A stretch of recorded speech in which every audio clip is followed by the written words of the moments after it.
Hello there, heroes. I'm the Orange Ranger, and welcome to another Power Rangers Ninja Steel Hiatus video. And, since I forgot to mention this last time, another entry in Summer in the Topics. This one shapes up to be really interesting. As I have said in the past, while they're by no means my favorite set of seasons, I absolutely do not hate Mighty Morphin Power Rangers. Really, kid? Your top 10 lists kind of suggest otherwise. Today, we're going to take a look at my top 10 Ranger team suits. Here we go. Yes, Mighty Morphin Power Rangers failed to make the list. So what better way to start the hiatus Hang on just a second, pause it. Top 10 Power Rangers individual weapons. Number 8, MMPR Black's Power Axe. Oh no, MMPR is so low on the list. How could you possibly blah blah blah blah blah blah blah blah. So let's take a look at the top 10 Power Rangers villains. Number 4, Empress Rita, Mighty Morphin Power Rangers. Oh, no he didn't. Rita is only number 4. Yes, I know a lot of you have Rita no worse than 2 on your list. Number 2, Lord Zed, Mighty Morphin Power Rangers. Seriously, are you guys okay? Do you need some smelling salts?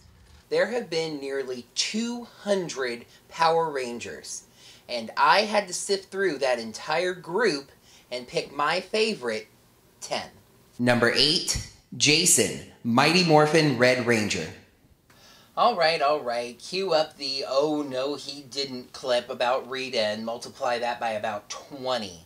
How did I place the original Red Ranger so low on this list? It's finally time for me to reveal my top 10 Power Rangers seasons. And I realize that Mighty Morphin Season 3 being at number 11 might be an alien concept to some of you. Insert other 2 MMPR seasons here. Season 1 is number 6, and Season 2 is number 5. Ah, but you make my point for me, my Zordish friend. When there have been at least 21 iterations of the show, for Mighty Morphin to continuously make my top 10 list shows that I really do admire it. And hey, all 3 seasons of MMPR made my top 10 seasons overall. However, today I'm going to ask a somewhat dangerous question that might make it seem like I'm not all that fond of the seasons that started it all. The Power Rangers franchise is approaching levels of pop culture excitement that we haven't really seen since those initial seasons. We have a fantastic comic line, a major motion picture, excellent quality toys in the Legacy line. The thing is, all of that stuff is focused on the Mighty Morphin section of the franchise. Now, for those who wear nostalgia like a warm, comfortable blanket, that's obviously more than fine. But then there are those of us who stuck with the franchise beyond those seasons and appreciate other aspects of it, and we find it quite a bit frustrating. I think, and apologies, just being honest, that there are far better seasons than Mighty Morphin Power Rangers, and feel like the nostalgia for Power Rangers should stretch to the entire franchise. So here is that dangerous question that I'm asking today. Is nostalgia for Mighty Morphin Power Rangers bad for the Power Rangers franchise as a whole? Let's start out with this disclaimer. I'm by no means trying to be a gatekeeper here. I'm not saying that you're not a real Power Rangers fan if you only like Mighty Morphin. I think all of us that call ourselves Power Rangers fans like Mighty Morphin for one reason or another. You are all free to agree or disagree with the conclusions that I come to. Okay? Good, now that we're done with the kumbaya, let's get down to brass tacks. So, a little behind the scenes on the script here. I flipped a coin 5 times to decide whether to start with yes or no. Yes ended up winning, and to be honest, I think the video structures out better that way anyway. When I started writing this video, my answer to the question was a firm yes. It may still be, just saying. So why not present to you the reasons that I felt that way, and then I can tell you the reasons that I came up with when trying to think of a counter-argument. So, why do I feel that MMPR nostalgia could be bad for the Power Rangers franchise? The first reason is actually something I've already said. I feel like there are better seasons, and all the nostalgia focus on MMPR draws attention away from those seasons.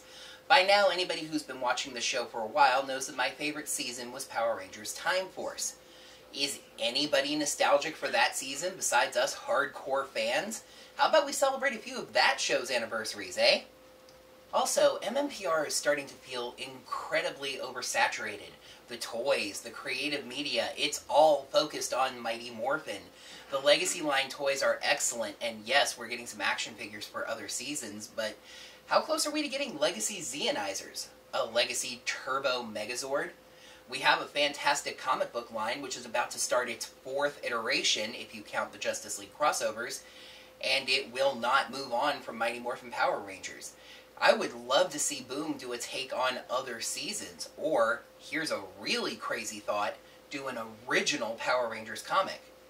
This kind of nostalgia can help fuel or even create MMPR purists, people who feel like those first 3 seasons are the only worthwhile seasons, that they are the best seasons that were made, and that's why everybody's paying attention to them, obviously.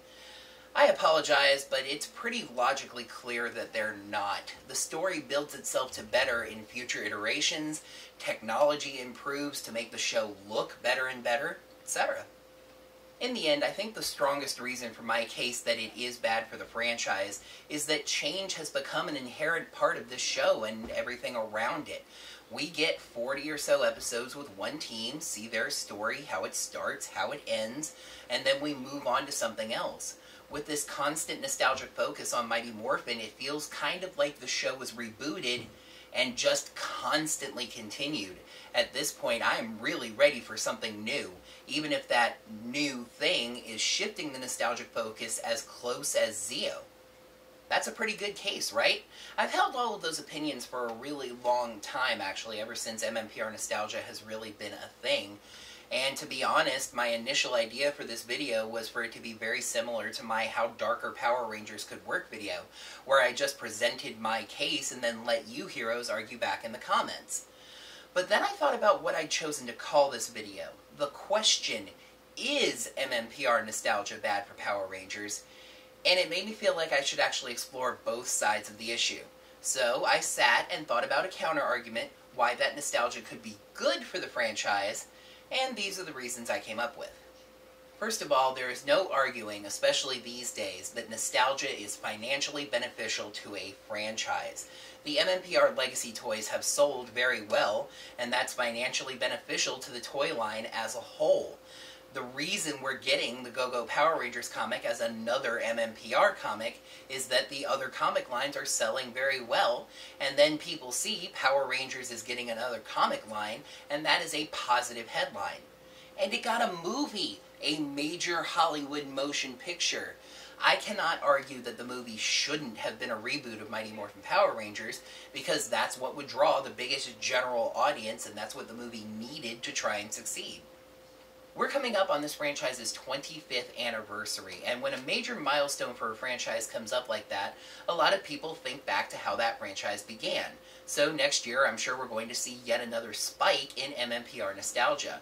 It's widely rumored, if not confirmed, that Power Rangers Super Ninja Steel is going to feature past Rangers as part of an anniversary season, and if there isn't at least one Mighty Morphin Power Ranger, I will be really surprised.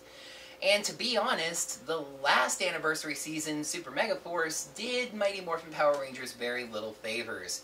Besides referencing Zordon with Gosei, the Rangers only turned into the Mighty Morphin Power Rangers twice, and one of those 2 times they got their butts kicked. As much as I may have personally enjoyed seeing that for my own reasons. Listen, the Mighty Morphin Power Rangers were not gods. They were just Rangers. Being the first doesn't make you the best or the strongest. They got pushed around more than a few times. This was a strong monster. It happens. And just maybe, MMPR can be the gateway drug of the franchise. Picture this scenario with me. Somebody hears next year the Power Rangers is turning 25 and they go, "Whoa, I remember watching that show as a kid. Hey, I wonder if it's on Netflix." Oh look, it is. Time for a binge watch. Okay, Season 1. All the cheesy nostalgic goodness that I remember. Moving on to Season 2. Whoa, wait, new Zords? Tommy becomes the White Ranger? Whoa, that's kind of weird. Okay, let's go into Season 3. Wait. New powers, new Zords. who's that weird team of alien rangers? Wait, they blew up the command center? And wait, okay, this is weird. So I finished watching all 3 seasons of Mighty Morphin Power Rangers, but now Netflix is suggesting this Zeo show. Wasn't that just a spinoff? Wait, you mean that was a continuation of Mighty Morphin Power Rangers? Whoa! New powers, new suits, new Zords. This is incredible. And on the scenario goes until they get to Power Rangers Lost Galaxy, at which point these viewers learn that the story continues despite whoever is actually holding the powers.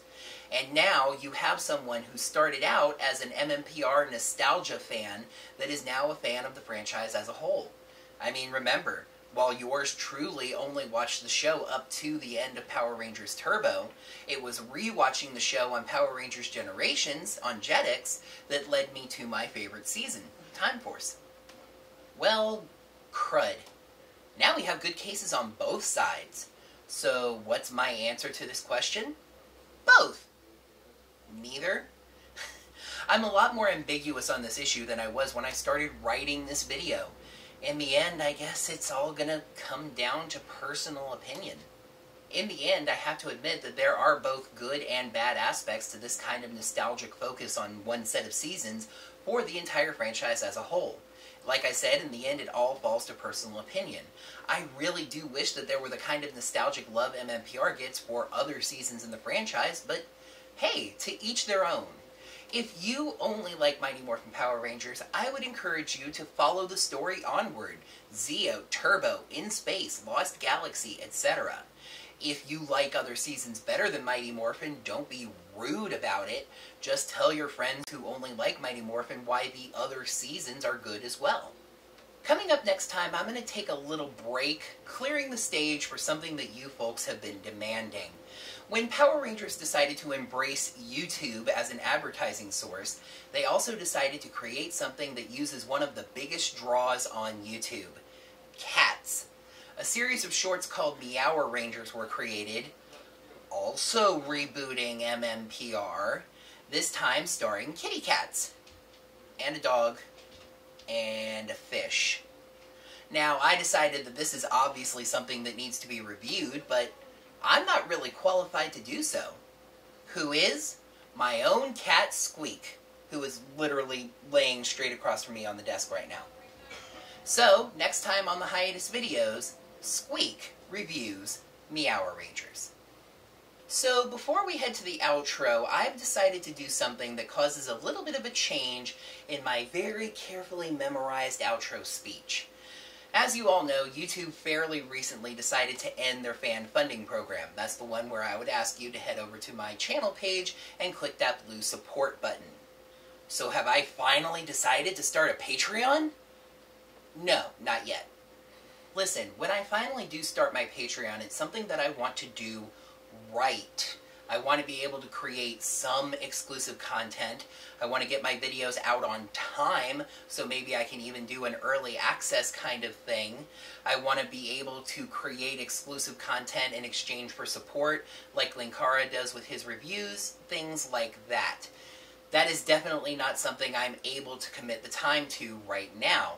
And so I'm not going to ask you guys to pledge monthly financial support to my channel when, honestly, I'm kind of crappy right now about even getting my regular videos posted on time. Indeed, that's why I really liked the idea of YouTube fan funding. It was a sort of tip jar that creators could have for people to just toss them a little support for their videos. It's not like you pay a restaurant a monthly fee to eat there, but if you do go to the restaurant and you like the food and the waitstaff gives you excellent service, you can give the waitstaff a tip. And now, if you like my videos and want to toss me a little support, you can give me a tip. I have started a digital tip jar. DTJ is exactly what it says on the label. It allows creators to have a digital tip jar where people can toss in a little support if they like their content. So, if you like videos like this one and you want to give me a tip, and by the way, that is a financial tip, not here's a tip, start a Patreon, I would really appreciate it. that is going to do it for another Power Rangers Ninja Steel Hiatus video. Thank you folks so much as always for watching. Make sure to click the like button right down below to let me know you liked the video. Let me know your answer to this video's title question in the comments below. And subscribe to the channel to see all the Weekly Geekly. Also make sure you ring that bell so you're notified of whenever I post new videos. And if you happen to have a couple of spare bucks you need something to do with, you can head over to digitaltipjar.com/orangerangervid, V-I-D, and you can give me a little financial support, and I would greatly appreciate it. Until next time, heroes, may the power protect you. And since I think all of us that are Power Rangers fans like Mighty Morphin for one reason or another, and the rest of it's gone. When I started writing this video, my answer to this question was a firm yes. So, next year, I'm sure we're going to see another spike in Mighty Morphin nostalgia. I don't have the rest of it. But at least one Mighty Morphin Power Ranger. Not to do that would really surprise me. Super Mega Force. So, next year, I'm sure we are going to see yet another spike in MMPR nostalgia. Super Ninja Steel. God dang it. It is widely rumored, if not confirmed, that Power Rangers Super Ninja Steel is going to focus on... I have to admit that there are both good and bad aspects to this kind of nostalgia focus for the franchise as a whole. That's really what I liked about the idea of the... So now, if you like one of my videos and you want to toss just a little bit of support my way, you can visit my digital...